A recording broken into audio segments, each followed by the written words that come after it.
Whether you believe it or not, the environment you grew up in hugely contributes to how you see money, how you spend money, and some of the beliefs you have about money. Growing up, I watched my dad do a lot of savings and calculation, budgeting, because I come from an extremely large family. So maybe how you handle money, you could be beating yourself up on, maybe you don't know a lot about finance. That could hugely come from the kind of environment you grew up in, the people you saw, how they handled money. It goes a long way to forming who you are as an adult. But the thing that I had to do for myself was to extensively go out of what I know and what I learned in school from my family to learn what I know today about finance. I had to study extra, I had to read a lot of articles, I had to lose money, I had to take risks to be able to achieve some of the things that I have today. So in this video, I'm going to be sharing with you some of the money beliefs that I have to drop to be able to increase my income. So the first thing is victim mentality. Yes, a lot of us, even me, sometimes have this victim mentality of, okay, maybe because some of us didn't have the starting points that others have, which could also be correct, but then how long do you want to keep saying things like that? Another thing too is all this, oh, I can't do it, I can't afford it, I can't. The more you keep negating things, the more you keep seeing the negative side of things. So if you can change that victim mentality of, oh, I'm coming from a poor background, or, oh, because I wasn't given this opportunity, it will help you see opportunities where you don't even see them, things that you don't say. Instead of saying, oh, I can't afford this, you can say, oh, I can't afford this yet. Sometimes the things you believe in also work for you. Let me say, for example, oh, I believe that I'm going to get this. Whether you like it or not, when you say that positive thing, instead of you looking at things, maybe when challenges come towards you, you see it as, oh, this is an opportunity for me to go for what I want. Instead of seeing it as an obstacle, you see it as an opportunity to achieve what you want to achieve. So try to avoid that victim mentality of, I can't, my background, I didn't know this, they didn't teach me this. There are some things that you can learn on your own. Which brings me to the second one, which is working more hours equates making more money. That's not true. If you check it out, there are some people who work 15, 16 hours a day and they make barely minimum wage, while there are some people that work maybe just 3-4 hours a day and they earn what someone who does 16 hours a day can earn in a year. They probably may earn it in a month.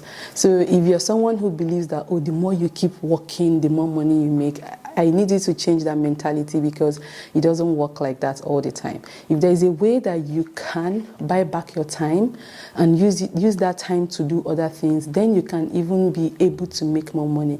Let's take, for example, you're someone who maybe you spend 5 hours cleaning a house.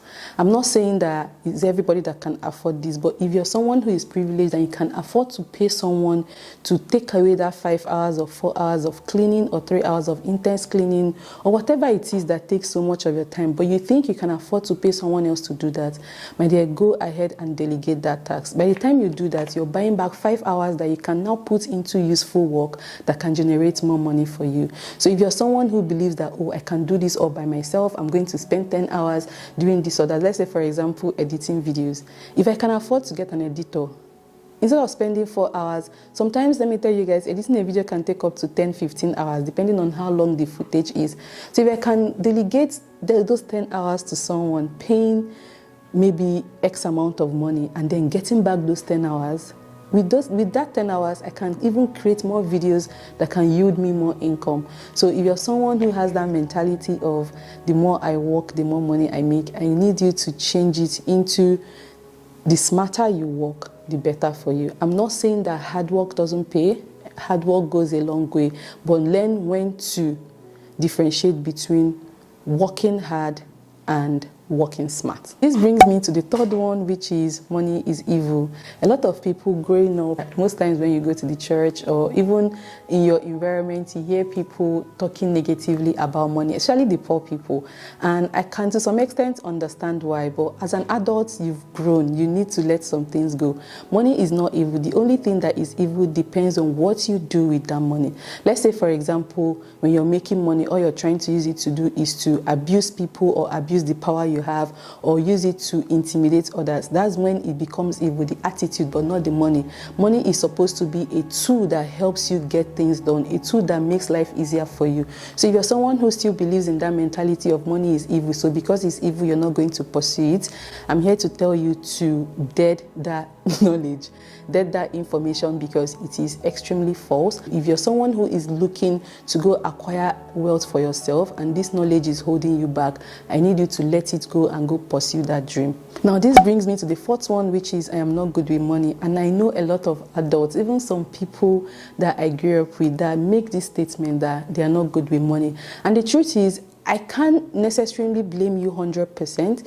Just like I said, when we're growing up, a lot of us were not taught finance. You just maybe watch what your parents or elder siblings did with money, or even aunties and uncles, and then unknowingly you're being programmed to handle money the way they did. So now in your head you're like, oh, I cannot handle money.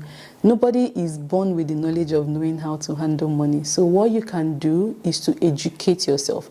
The more you educate yourself, the better it is. You're going to make a lot of mistakes. Even me, sometimes I make mistakes with my budgeting, I make mistakes with my investing, but that doesn't, you won't hear me say I'm not good with money.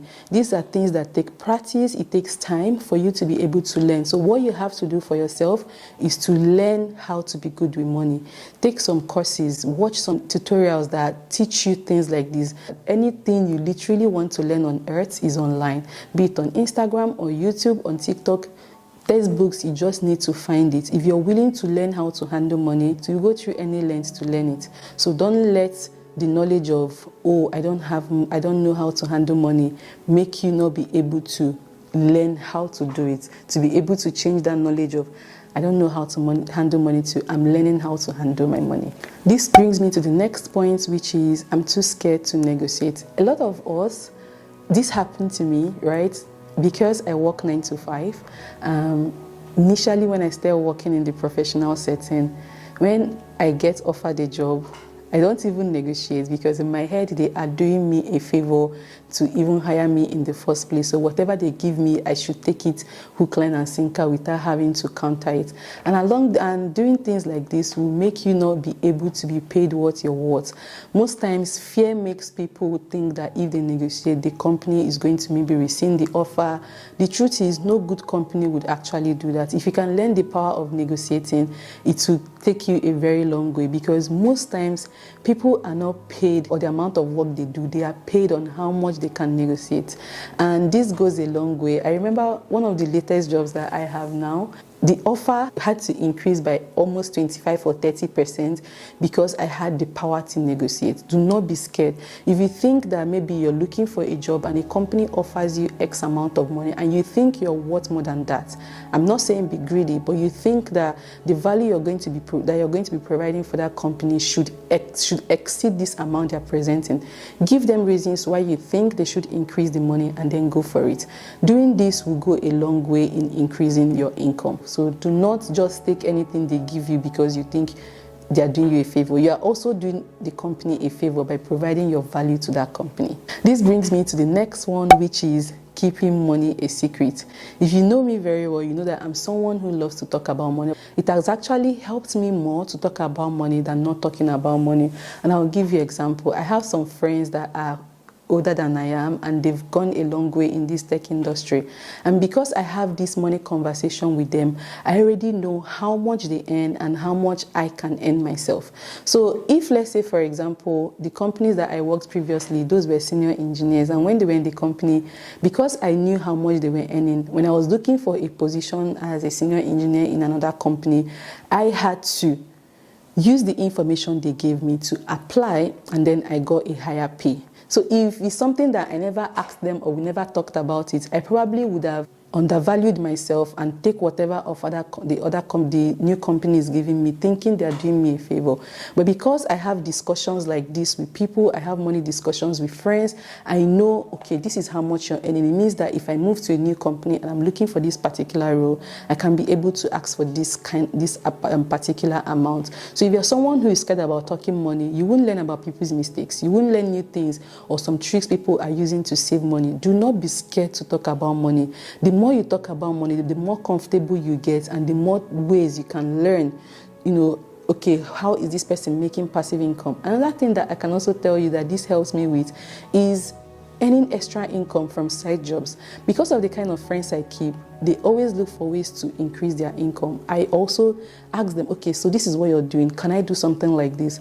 Or is there a way I can improve myself to be able to develop a skill that will help me earn more money? So the more you talk about this, the more information you get that you can use to your own advantage. Now, this brings me to the next one, which is I am too old or I am too young to invest. Now, investing doesn't come with age.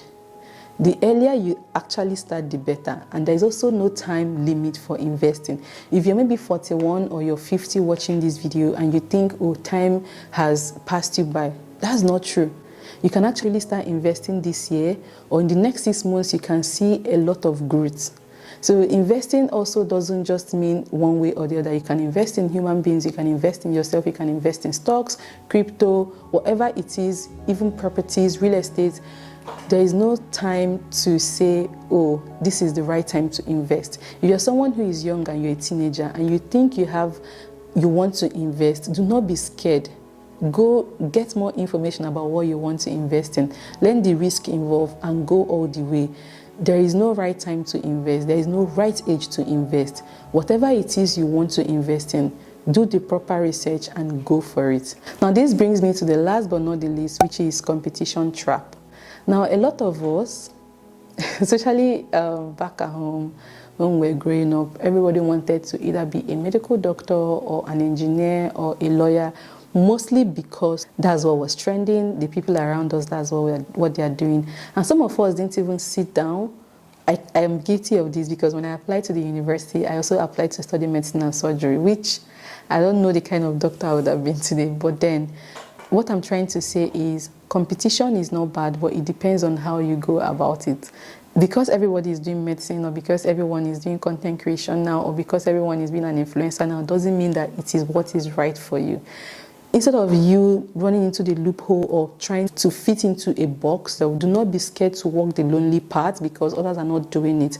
It could actually be what is better for you. So because everyone is maybe creating content now, or everyone is going into tech, doesn't mean that it is necessarily the space for you. It could be that you might go there and you will not thrive. So do not let the competition trap put you in a box that will make you not see or look beyond what you can achieve for yourself. Take out time to learn what it is that you want to do that will give you happiness, that will give you satisfaction, and carve a niche for yourself and go do it. So these are some of the things that I'm learning and unlearning to be able to improve my income.